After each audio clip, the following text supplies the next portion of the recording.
जी अस्सलाम वालेकुम। आप देख रहे हैं हमारा यूट्यूब चैनल और मैं हूं असद। अमेरिका में आइंदा चंद रोज़ में सदारती इंतखाबात होने वाले हैं और इस सदारती इंतखाबात के नताइज के दिन का इंतज़ार पूरी दुनिया में किया जा रहा है, क्योंकि अमेरिका दुनिया के एक सुपर पावर है और इसके जो सदारती इंतखाबात है वो पूरी दुनिया को मुतासिर करती है।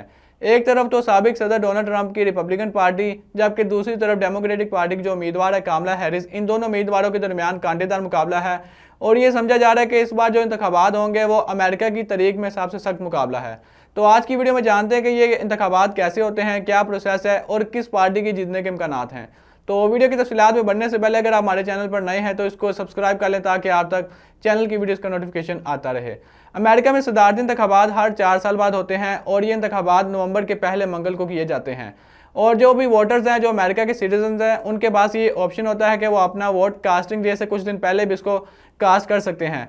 और जो अभी तक जो कास्टिंग डेट जो डे अनाउंस किया गया है वो 5 नवंबर है और तकरीबन 1 करोड़ 40 लाख ऐसे वोटर्स हैं जो अपना वोट कास्ट भी कर चुके हैं।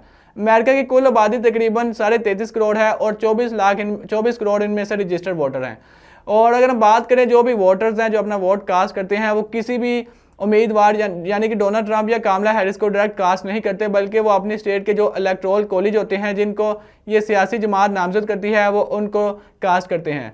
और जो इलेक्टोरल्स होते हैं यानी कि जो उम्मीदवार होते हैं वो हर स्टेट पे वेरी करते हैं उसकी आबादी पे, और ये हर स्टेट में कई उम्मीदवार होते हैं और जो सिटीजन हैं वो अपना वोट इन उम्मीदवारों को कास्ट करते हैं। और अगर किसी स्टेट में 10 उम्मीदवार नामजद हुए हैं और उन 10 में से कोई 6 एक पार्टी के हक में जीत जाएँ, जो बाकी के 4 उम्मीदवारों के वोट्स होते हैं वो भी उसी पार्टी के हक में दे दिए जाते हैं।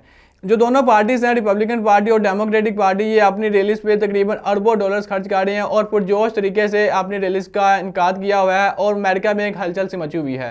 अमेरिका में तकरीबन 50 स्टेट्स हैं और इन 50 स्टेट्स में से कुछ ऐसी जो रियासतें हैं जो रिपब्लिकन पार्टी के हक में है जिनकी अक्सरियत, और जो कुछ ऐसी रियासतें हैं जिनकी जो अक्सरियत है वो डेमोक्रेटिक पार्टी की हक में है। और अगर हम देखें तो इनमें से 7 ऐसी रियासतें हैं जो किसी भी पार्टी की अक्सरियत नहीं है और इन रियासतों के बारे में ये अंदेशा है कि अगर ये जो 7 रियासतें हैं वो किसी एक पार्टी के हक में वोट दे दें तो वो रियासतें वो जो दूसरी पार्टी होगी वो जीत सकती है। और जो साबिक सदर डोनाल्ड ट्रंप है उन्होंने अपनी रैलीज में ये भी दावा किया कि अगर मैं इस 5 नवंबर को सदर के लिए मुंतखब हो जाता हूँ तो अगले 24 घंटे में जो यूक्रेन और जो रशिया के दरमियान जंग लगी हुई है मैं इसको ख़त्म कर दूंगा, ये उन्होंने दावा किया। और उनका ये भी कहना था कि जो बड़े बिजनेसमैन हैं जिन पर टैक्स ज़्यादा लगता है मैं उसको कम करूंगा। जबकि जो कामला हैरिस है डेमोक्रेटिक पार्टी के उम्मीदवार, उनका बयान इसके बिल्कुल अगेंस्ट है। उनका ये कहना था कि जो बड़े कारोबारी लोग हैं, जो बड़े बिजनेसमैन हैं, मैं उन पर टैक्स लगाऊंगी और पूरे माशरे में, पूरे मुल्क में एक इक्वालिटी पैदा करूंगी।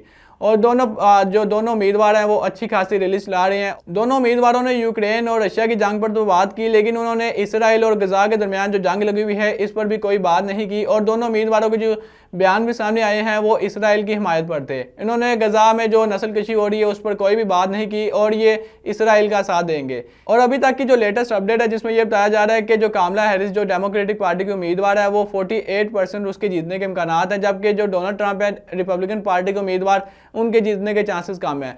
कुछ न्यूज़ एजेंसी ने यह भी कहा कि डोनाल्ड ट्रंप इस बार जीत सकते हैं और वो अच्छी खासी लीड इसको करेंगे, जबकि कुछ न्यूज़ एजेंसियां ये कह रही हैं कि इस बार कामला हैरिस जो कि एक सियाह फाम लोगों के हक में भी आवाज़ उठा रही है और ये कहा जा रहा है कि वो जो साबिक सदर जो बाइडन थे उनके हक में, उसके मुकाबले में वो ज़्यादा बेहतर है। और अमेरिका में जो सदारती इंतखाबात का जो अमल है, जो प्रोसेस है, इसको बदलने का भी काफ़ी बरसों से मुतालबा है, लेकिन ये चेंज नहीं हो रहा है। तो दोस्तों ये थी अभी तक की अपडेट। अगर कोई भी अपडेट आएगी तो आपके साथ शेयर कर दी जाएगी। तो उम्मीद करता हूँ आपको आज की वीडियो पसंद आई होगी। अगर आपको वीडियो पसंद आई तो लाइक करें, सब्सक्राइब करें और अपने मेज़बान को दीजिएगा इजाज़त। अल्लाह हाफिज़।